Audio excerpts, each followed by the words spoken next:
Tapi pendeta-pendeta ini memang terutama mungkin Pak Deki Ngandas, yang saya juga kaget ya, karena dia kan kepala STT tuh Edis, Kepala Sekolah Tinggi Teologia, dan banyak sekali pendeta-pendeta yang mengajarkan bahwa Allah mempunyai rencana untuk menyalibkan Yesus. Artinya sejak semula Allah merekayasa satu skenario dong. Karena untuk Yesus bisa disalibkan, manusia harus jatuh dalam dosa.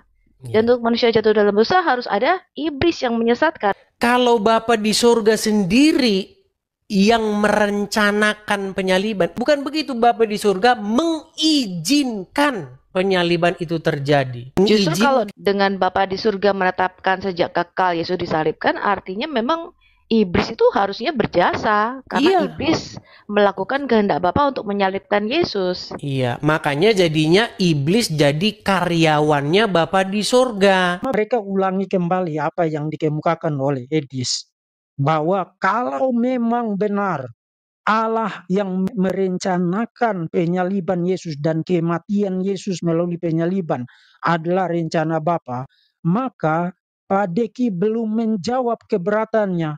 Apakah kita harus kasih tanda jasa kepada iblis, kepada Yudas, kepada Pilatus, kepada para pemuka agama? Jawaban saya singkat. Apakah kamu harus memberi tanda jasa kepada pembunuh, kepada penjahat, kepada perampok yang tidak punya niat baik apapun terhadap hidupmu, yang dia inginkan adalah kematianmu, yang dia inginkan adalah kebinasaanmu, yang dia inginkan adalah merampok harta bendamu, menyusahkan kamu, dan tidak ada satu cuil pun kebaikan bagi kamu? Apakah kamu akan memberi tanda jasa kepada pihak-pihak yang demikian? Keberatan Edis TV dan Sofiatul dijawab telak dan tuntas oleh Dr. Deki Gadas. Jika penyaliban Yesus rencana Bapa, apakah Kristen harus kasih tanda jasa kepada iblis? Mari kita simak lontaran Edis TV dan Sofiatul berikut ini. Yang dijelaskan Bang Edis tadi, saya harap teman-teman Kristen itu memahami konteksnya ketika kita berbicara dengan Muslim. Tapi pendeta-pendeta ini memang terutama mungkin Pak Deki Ngandas, yang saya juga kaget ya, karena dia kan kepala STT tuh Edis, Kepala Sekolah Tinggi Teologia, dan banyak sekali pendeta-pendeta yang mengajarkan bahwa Allah mempunyai rencana untuk menyalibkan Yesus. Jadi kalau Allah mempunyai rencana menyalibkan Yesus dari sejak kekekalan, karena di Wahyu 13 ayat 7 dikatakan, dia yang telah disembelih sejak sebelum dunia dijadikan, artinya sejak semula Allah merekayasa satu skenario dong. Karena untuk Yesus bisa disalibkan, manusia harus jatuh dalam dosa. Dan untuk manusia jatuh dalam dosa harus ada iblis yang menyesatkan, benar nggak? Betul. Lagi pula, itu kan sebuah gambaran atau penglihatan. Domba telah disembelih. Yang menyembelih siapa? Kan begitu. Siapa yang menyembelih domba itu? Kan gitu. Iya. Apakah Bapa di surga sendiri? Kan begitu. Itu kan sebuah penglihatan. Artinya begini, kalau Bapa di surga sendiri yang merencanakan penyaliban, ini sebenarnya selipnya itu di situ. Iya. Selipnya itu Bapa di surga merencanakan penyaliban. Bukan begitu, Bapa di surga mengizinkan penyaliban itu terjadi. Betul, itu bahasanya diksinya harus seperti itu. Iya, mengizinkan. Justru kalau dengan Bapa di surga menetapkan sejak kekal Yesus disalibkan, artinya memang iblis itu harusnya berjasa. Karena iblis melakukan kehendak Bapa untuk menyalibkan Yesus. Iya, makanya jadinya iblis jadi karyawannya Bapa di surga. Makanya pemberitaan ini jadi bahan tertawaan bagi mereka. Kalau bahasa kita seperti itu. Betul. Coba Bang Idis klarifikasi nih, karena dipelintir banyak oleh teman-teman apologet Kristen bahwa Bang Idis menyatakan bahwa karya keselamatan, karya salib adalah karya iblis. Saya tidak pernah mengatakan demikian. Karya keselamatan itu datangnya dari Bapa di surga. Rancangan keselamatan, penebusan dosa, itu datang dari Bapa di sorga. Tetapi rancangan iblis itu adalah kejahatan. Betul. Begitu. Mungkin contohnya begini Bang Edis, ketika Adam itu diciptakan oleh Tuhan, Allah tahu nggak kira-kira kalau Adam bakal jatuh dalam dosa? Tahu, pasti tahu. Tahu. Kemudian Allah menyediakan rancangan keselamatan yaitu penebusan. Betul? Betul. Tapi apakah Adam jatuh dalam dosa itu kehendak Bapa sehingga Tentu supaya tidak. Iya, supaya kalau Adam nggak jatuh dalam dosa maka nggak ada penebusan kan? Iya. Itu kan teologi Islam, betul nggak Bang Edis? Itu namanya takdir. Iya, takdir. Makanya justru itu yang kita lawan, paham predestinasi. Segala sesuatu sudah ditentukan sejak semula. Yes. Jadi nubuatan itu adalah atribut Allah karena dia mengasihi kita. Dia melihat jauh ke depan karena dia maha tahu. Dia tahu manusia itu akan jatuh dalam dosa. Dan Allah telah ngerti jalannya dengan menyediakan rancangan keselamatan yaitu penebusan bagi kita. Ya. Tapi bukan berarti sejak semula Allah menginginkan Yesus itu mati di salib. Sehingga supaya Yesus mati di salib seperti dalam Islam. Adam mengatakan kepada Musa bahwa bagaimana kamu menyalahkan aku atas dosa yang sudah Allah tetapkan 40 tahun sebelum aku diciptakan, betul nggak? Iya. Sebenarnya saya mau meluruskan tadi yang dikutip di Kisah Rasul 2, Bang Edis. Iya. Dikatakan Allah telah merelakan Yesus menurut ketetapan dan rencananya kepada bangsa-bangsa durhaka yang kamu bunuh dan kamu salibkan. Jadi yang bangsa-bangsa durhaka yang membunuh dan menyalibkan Yesus itu tentu bukan berasal dari Allah, bukan Ya, mereka tidak duduk bersama-sama dengan Bapa di sorga. Kehendak Bapa apa? Saya bacakan Ibrani 2 ya, ayat ini yang banyak pendeta-pendeta nggak ngerti, teman-teman. Pendeta-pendeta tuh mintanya adalah supaya Yesus tuh rencananya disalibkan, ya. Ibrani 2 ayat 14. Karena anak-anak itu adalah anak-anak dari darah dan daging, maka dia juga, Yesus, menjadi sama dengan mereka, dengan kita, menjadi manusia, dan mendapat bagian dalam keadaan kita, supaya oleh kematiannya, Allah itu punya rencana untuk memusnahkan dia, yaitu iblis yang berkuasa atas maut. Ini rencana Allah, bukan mematikan Yesus, tapi melewati maut itu, dia membangkitkan Yesus, dan dengan jalan demikian, ia membebaskan kita yang seumur hidupnya berada dalam perhambaan oleh karena takutnya kepada maut. Jadi kehendak Allah adalah supaya Yesus taat, tidak lari dari salib. Betul Bang? Bang Edis? Betul. Itu yang pendeta-pendeta nggak ngerti. Saya bingung juga ya. Kenapa mereka nggak ngerti? Berarti kalau ini diajarkan di sekolah-sekolah STT, sekolah-sekolah tinggi teologi ya, berarti mereka tidak tahu penyalipan itu apa dan nubuatan itu apa. Iya. Penyalipan itu bukan karangan Allah, betul nggak Bang Edis? Betul, betul. Itu dari bangsa Persia. Kalau Anda baca kitab Esther misalnya, itu disulakan di tiang, itu permulaan. Kemudian ini diadopsi oleh bangsa Romawi menjadi hukuman salib pada waktu itu. Gitu. Dan salib itu lambang kutuk, Bang Edis. Iya, betul sekali. Makanya terkutuklah orang-orang yang ditaruh di gantungan begitu. Salib. Dan itu adalah salib adalah lambang ular tembaga Musa. Ular tembaga itu lambang kutuk dosa. Karena banyak saya bilang ya, orang-orang Kristen itu banyak belajar atau banyak tidaknya mereka itu latah mengatakan sesuatu begitu. Mereka hanya tahu kesimpulannya, tidak tahu detailnya. Nah, inilah tugas para apologet biar teman-teman ngerti gitu loh. Betul, betul. Supaya paham logika kita ini benar mengenai karya salib. Ya, jadi jangan asal ngomong penebusan. Betul, betul. Suruh nanya, suruh jelasin penebusan apa, bingung.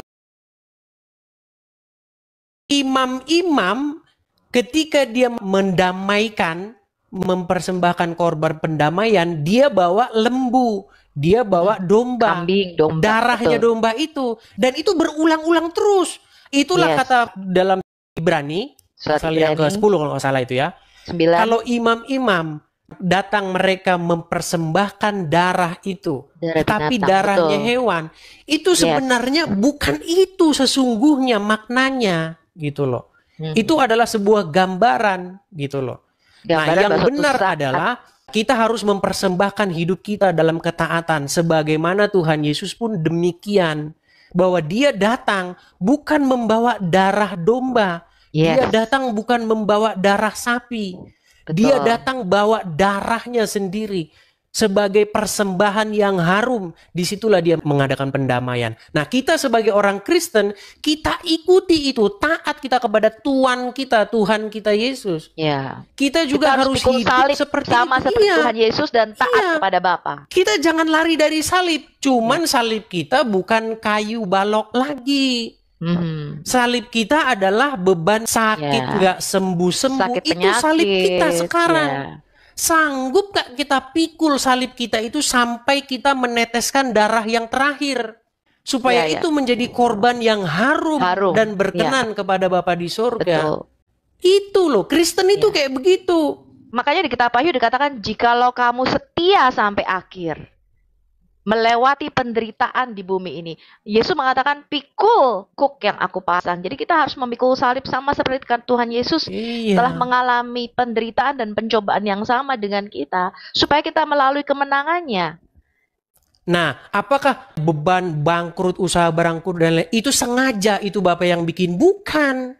Betul. Gitu loh. Bapak izinkan itu gitu loh. Mengizinkan bukan berarti dia yang menginisiasi. Harus dibedakan. Betul, supaya kita belajar melewati penderitaan itu menjadi tekun. Dikatakan demikian kan Bang Idis? Seperti kita melewati itu. Penderitaan itu dengan tekun supaya kita mencapai kemuliaannya sama seperti Yesus. Iya, supaya iman kita itu betul-betul kita pahami gitu loh. Jangan cuman penebusan, ya tebus, ya ditebus. Bukan gitu kekristenan, teman-teman. Jadi Anda harus ngerti maksudnya itu bagaimana. Betul Bang Edis. Dan konteksnya menjelaskan dengan Muslim ya. Mari kita simak jawaban yang begitu lugas, tuntas, tegas, dan mendalam dari Dr. Deki Gades berikut ini. Saya baru saja lihat WhatsApp. Tampaknya Sofiatul ada bikin sesi untuk menjawab tanggapan-tanggapan kami. Saya belum sempat tonton, saudara. Tapi saya harap nanti akan ada waktu untuk saya tonton itu dan memberikan tanggapan. Apa yang dikatakan oleh Sofiatul, kalau saya lihat dari judulnya itu sebenarnya sudah sangat klasik sekali ya. Sangat klasik sekali. Setiap kali kita bicara tentang kedaulatan Allah, orang akan mengatakan, oh kalau begitu Allah yang menjadi penyebab dari kejahatan, Allah adalah pencipta dosa. Aduh, itu udah celana tua. Teologi reform itu sudah membereskan semua kesalahpahaman itu. Jadi kalau mau membawa itu kepada ranah kedaulatan Allah, ketetapan Allah dan lain sebagainya, itu adalah ground yang you tidak akan win, you tidak akan menang di situ. Sebelum ada kamu itu sudah ada ribuan teolog reform yang sudah membereskan semua itu ya. Dan saya akan mulai dengan menjawab beberapa keberatan yang sejauh ini saya lihat yang menurut para fans, pengikut atau rombongan mentalitas algoritma dari Edis adalah keberatan-keberatan yang make sense buat mereka. Akan saya destroy malam ini. Terkait dengan 3 keberatan yang akan saya jawab malam ini, saudara-saudara. Memang sampai dengan saat ini siri-siri saya kan lebih bertujuan memberikan jawaban, memberikan pengajaran. Jadi saya tidak terlalu memberi perhatian terhadap menjawab keberatan-keberatan. Tapi mulai malam ini saya akan mengambil waktu untuk memberikan jawaban terhadap keberatan-keberatan sebelum saya memberikan pengajaran lanjutan. Keberatan yang pertama, mereka ulangi kembali apa yang dikemukakan oleh Edis.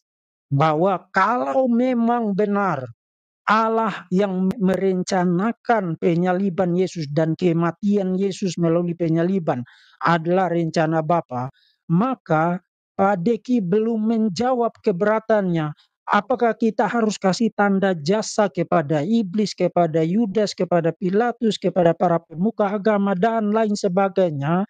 gerombolan-gerombolan yang berkonspirasi untuk menyalibkan Yesus dan mematikan Yesus melalui penyaliban itu, apakah kita harus memberi tanda jasa kepada mereka? Jawaban saya singkat. Apakah kamu harus memberi tanda jasa kepada pembunuh, kepada penjahat, kepada perampok yang tidak punya niat baik apapun terhadap hidupmu, yang dia inginkan adalah kematianmu, yang dia inginkan adalah kebinasaanmu, yang dia inginkan adalah merampok harta bendamu, menyusahkan kamu, dan tidak ada satu cuil pun kebaikan bagi kamu? Apakah kamu akan memberi tanda jasa kepada pihak-pihak yang demikian? Sebutkan bagi saya ada sedikit saja dan secuil saja niat baik, tujuan baik, maksud baik dari iblis, dari Pilatus, dari para kaki tangannya seperti para Sanhedrin, para pemuka agama itu yang berkomplot dan berkonspirasi untuk menangkap, menghakimi, kemudian menyengsarakan Yesus, menyalibkan Yesus, dan mematikan Yesus. Sebutkan bagi saya satu saja hal baik, niat baik dari diri mereka sendiri ketika mereka melakukan itu terhadap Yesus. Itu tidak akan bisa sebutkan itu. Karena semua itu termasuk Yudas ya. Semua itu mereka lakukan semata-mata untuk kejahatan.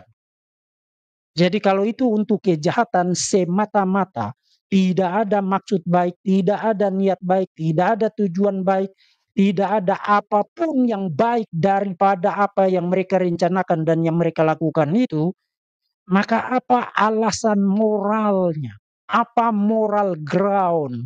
Apa tata nilai etik yang dapat kamu jadikan acuan untuk mengharapkan dan menuntut tanda jasa bagi iblis dan kawan-kawan? Itu absurd sekali.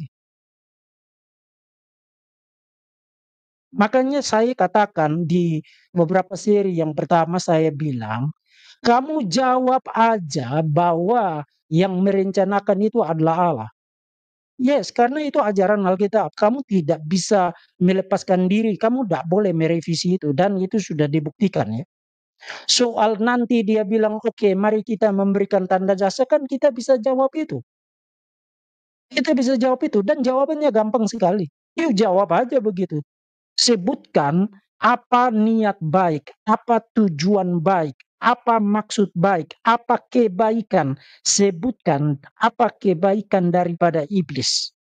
Apa kebaikan dari orang-orang yang berkonspirasi, termasuk di dalamnya Yudas, para pemuka agama yang berkomplot dan berkonspirasi untuk menangkap, menghakimi, menyengsarakan, menyalibkan, dan mematikan Yesus melalui penyaliban. Tidak ada niat baiknya. Kamu tidak memberikan tanda jasa penghargaan kepada pembunuh, perampok, pencuri, orang-orang yang melakukan kejahatan demi kejahatan itu sendiri, bukan? Jadi keberatan itu keberatan yang sangat gampang sekali dijawab dan sangat singkat sekali. Itu yang pertama. Kemudian yang kedua, ada yang mengatakan bahwa saya tidak suka dengan Allah yang merencanakan anak tunggalnya itu disalibkan dan yang mati melalui penyaliban. Jawaban saya adalah, who cares dengan yang kamu suka dan tidak suka? Siapa yang peduli dengan yang kamu suka dan yang tidak kamu suka? Kenapa kamu tidak tulis kitab suci sendiri, kemudian merancang cerita penebusanmu sendiri, kemudian merancang tokoh juru selamatmu sendiri, merancang plotnya sendiri, merancang hasil akhirnya sendiri, kemudian bikin agamamu sendiri? Karena sekarang kriteria kamu adalah tentang apa yang kamu pikir dan apa yang kamu suka dan apa yang tidak kamu suka. Silakan bikin agama sendiri. Sejauh kalau kamu mengaku diri sebagai orang Kristen, dasar dari iman, dasar dari doktrin, dasar dari ajaran adalah Alkitab firman Tuhan. Alkitab firman Tuhan berarti penyingkapan diri Tuhan. Tuhan itu siapa dan apa yang dia kehendaki.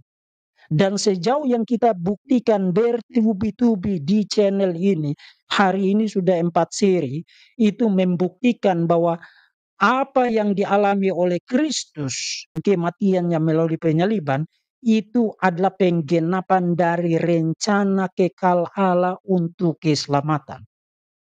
Nah, kalau kamu tidak suka itu, minta maaf. Tidak ada orang yang bisa menolong kamu.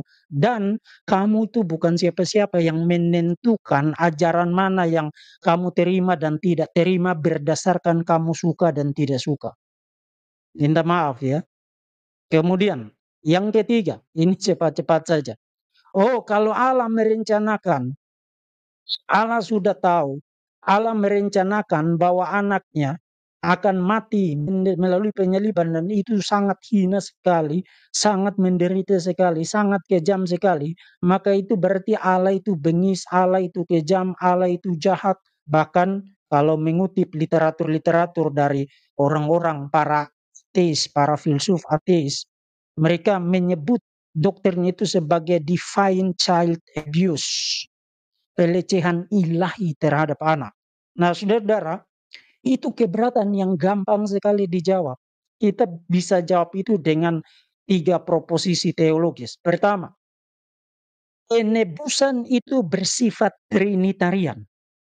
Nah, apa maksudnya penebusan itu bersifat trinitarian dan itu menjawab keberatan tadi? Bersifat trinitarian berarti penebusan itu atau rencana penebusan yang dieksekusi di dalam penebusan itu lahir dari satu kehendak ilahi. One divine will.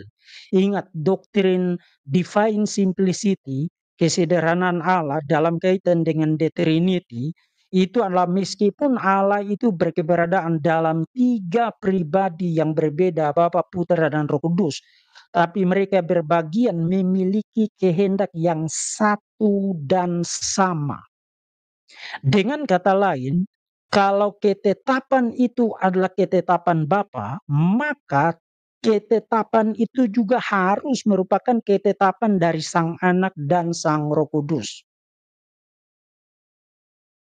Jadi itu berbeda sekali dengan kerangka naratif di balik konteks dari apa yang disebut dengan kekejaman, disebut dengan child abuse. Orang kan tidak merencanakan abuse bagi dirinya sendiri, bukan? Secara untuk tujuan kejahatan, bukan? Itu selalu direncanakan oleh pihak lain dan dilakukan oleh pihak lain dengan tujuan kejahatan, bukan? Jadi itu yang pertama. Kedua, selain penebusan itu bersifat trinitarian dan lahir dari satu kehendak ilahi, dan karena itu semua aspek-aspek tahap-tahap yang ketika rencana keselamatan itu diaplikasikan terjadi di dalam kehidupan sang juru selamat, itu juga pasti harus merupakan kehendak dari Bapa dan kehendak dari Anak dan kehendak dari Roh Kudus, satu kehendak ilahi itu. Kemudian yang kedua, tuduhan-tuduhan semacam itu betul-betul mengabaikan kerelaan Yesus untuk menanggung apa yang terjadi di dalam inkarnasinya ketika dia mengeksekusi rencana keselamatan itu. You ingat Yohanes pasal 10, Yesus mengatakan apa? Tak ada orang yang bisa ngambil nyawa saya kecuali kalau saya yang memberikannya. Dan saya bukan hanya berkuasa memberikannya, tapi berkuasa untuk mengambilnya kembali. Itulah tugas dari Bapa kepadaku. Nah, orang tidak bicara tentang kerelaan di dalam konteks kekejaman, di dalam konteks abuse, di dalam konteks sesuatu yang bersifat monstrus ya. Itu yang kedua. Dan proposisi teologis yang ketiga, keberatan-keberatan semacam itu mengabaikan tujuan baik dan tujuan mulia dari rencana keselamatan itu sendiri. Saudara lihat, yang membedakan Tuhan dengan iblis bukan hanya terkait dengan Tuhan itu berdaulat dan mengatur segala sesuatunya untuk terjadi sesuai dengan apa yang dia inginkan, dan juga Yesus mengalami itu semua dengan kerelaan, tidak ada yang paksa dia. Tapi terkait dengan tujuannya, terkait dengan maksudnya. apa yang direncanakan Bapa yang termasuk di dalamnya penderitaan, penyaliban, dan kematian Yesus melalui penyaliban itu bertujuan mulia, bertujuan baik, bertujuan penebusan, bertujuan untuk menyelamatkan kita yang berdosa, supaya kita yang seharusnya masuk neraka diselamatkan melalui jalan penebusan yang demikian. 3 proposisi yang tadi itu langsung membuang keberatan, mengatakan Allah itu kejam, Allah itu monster, Allah itu divine child abuse. Itu tidak lagi kompatibel dengan 3 proposisi yang tadi. Jadi jawabannya sangat gampang sekali. Makanya saya katakan kepada saudara, sebelum kalian muncul dengan revisi ajaran-ajaran yang tidak benar itu, dengan memikirkan tentang berbagai macam implikasi, berbagai macam keberatan dan lain sebagainya, sebelum kalian muncul dengan itu, orang-orang yang sudah terlebih dahulu belajar telah memikirkan itu semua, dan itu ada jawabannya. Kamu aja yang mainnya itu kurang jauh. Itu sebabnya saya suruh kamu belajar. Kamu tidak mau belajar, tapi ngotot. Kamu tidak mau belajar, tapi mau bikin ajaran. Nah, ini repot. Jadi sangat gampang sekali menjawab keberatan-keberatan semacam itu. Berulang-ulang saya sampaikan kepada kita bahwa penyaliban Yesus merupakan rencana kekal Allah. Itu sebabnya ayat firman Tuhan menegaskan bahwa Allah Bapa telah memilih Yesus menjadi penebus, menyerahkan nyawanya yang tidak bercacat, tidak bernoda, tidak bercela. Itu terjadi sebelum dunia dijadikan, sebelum adanya ciptaan lain, sebelum iblis jatuh ke dalam dosa, bahkan sebelum manusia jatuh ke dalam dosa.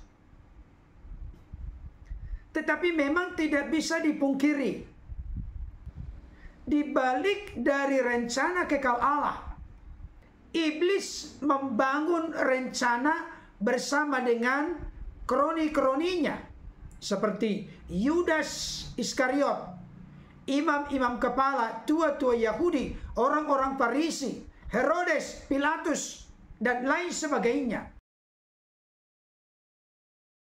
Tetapi memiliki motivasi, maksud yang sama sekali kontradiksi, bertentangan dengan apa yang direncanakan Allah sejak kekal. Iblis punya maksud jahat, ingin membunuh dan membinasakan Yesus. Sedangkan Allah Bapa menghendaki Yesus menjadi jalan keselamatan, penebus manusia dari dosa, kematian kekal, dan dari jeratan kuasa iblis, mengalami kematian dengan cara disalibkan. Jadi orang-orang Kristen seujung rambut pun tidak mungkin, mustahil memberikan tanda jasa atau memberikan penghormatan atau mengucapkan terima kasih kepada iblis dan kawan-kawan atas rencana jahat mereka dalam penyaliban Yesus. Kenapa demikian? Karena seujung rambut pun tidak ada niat iblis dan kawan-kawan menghukum Yesus dengan cara disalibkan, agar ada penebus manusia dari dosa, kematian kekal, dan dari jeratan kuasa iblis. Tidak ada sama sekali. Iblis dan koroni-koroninya hanya numpang kepada rencana kekal Allah yang sudah dibuat oleh Allah, bahkan sebelum manusia diciptakan, sebelum manusia jatuh ke dalam dosa. Jadi kalau ada orang yang mengatakan bahwa rencana keselamatan itu dibuat oleh Allah setelah Adam dan Hawa jatuh ke dalam dosa, ini namanya Allah yang tidak sempurna. Ini namanya Allah yang tidak maha tahu. Allah itu memiliki rencana yang sempurna dan kekal.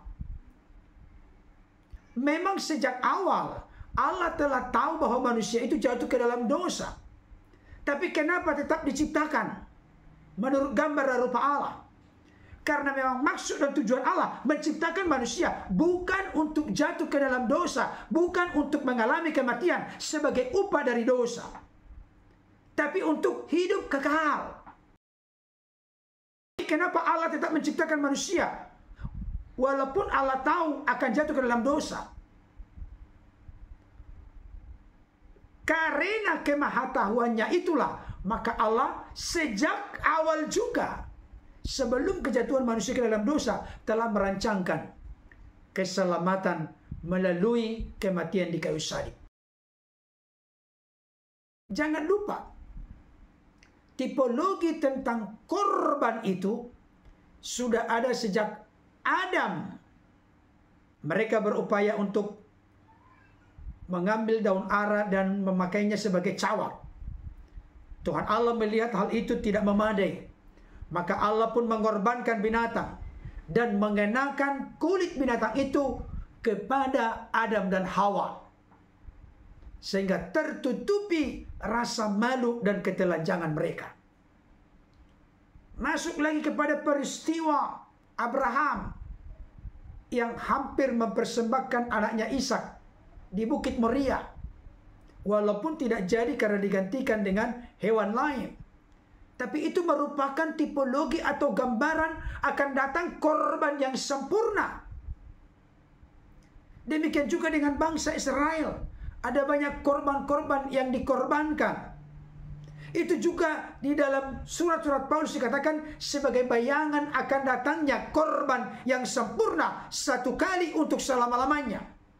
Berbeda dengan di zaman bangsa Israel, imam besar satu kali setahun akan membawa korban ke ruang Maha Kudus.